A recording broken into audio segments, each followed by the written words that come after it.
The Animal Justice Party clearly will oppose this bill. It is actually a piece of legislation which strikes down some of the very principles of protecting the most vulnerable in our community, punishing the whistleblower rather than upholding the principles of our society. There have been incidents around this state and indeed Australia where restaurants and butcheries have been stormed by vegan terrorists during business hours. But what happens when the government refuses to take steps to end oppression of a group or species? You create an uprising.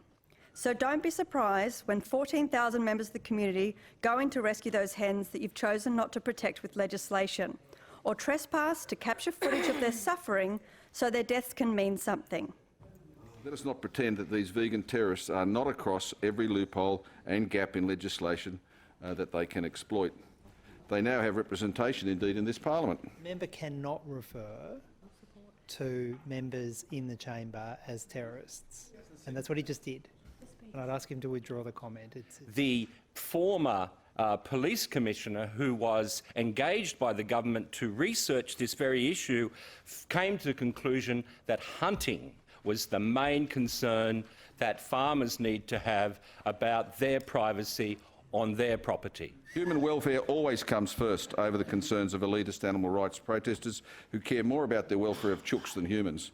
The lone supporters of this section of the bill at the inquiry were the intensive animal agriculture industry, which is not surprising given they are the group that are being propped up and shielded by this bill. And people are becoming angry because the primary enforcement agency does not have enough money as a privately funded charity to prosecute the majority of cases of animal cruelty. Order. Can I...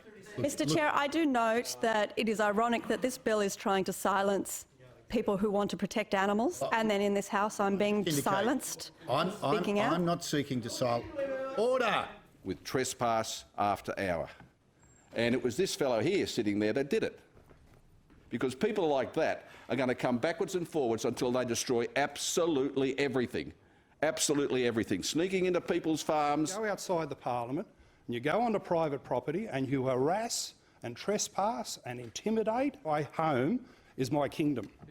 And I think your average Australian thinks fair play, I do what I do on my property. And contribution by the Honourable Mark Latham suggesting that the reason why his party was supporting this bill was because somehow protest has changed, looking back at some mythical past where protest didn't challenge and seriously challenge authority, is ignorant of the history of protest. Most of these so-called activists are not otherwise employed and would not be able to organise, much less afford, to travel to continuously protest.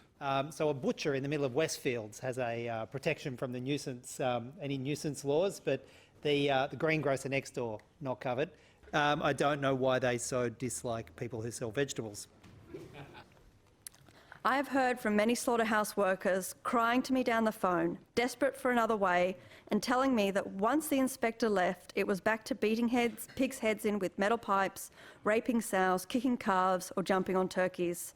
This would happen over and over and over to each animal unfortunate enough to end up at that slaughterhouse. After all the authorities had been knocking on the door of the abattoir and nothing had happened for 5 years.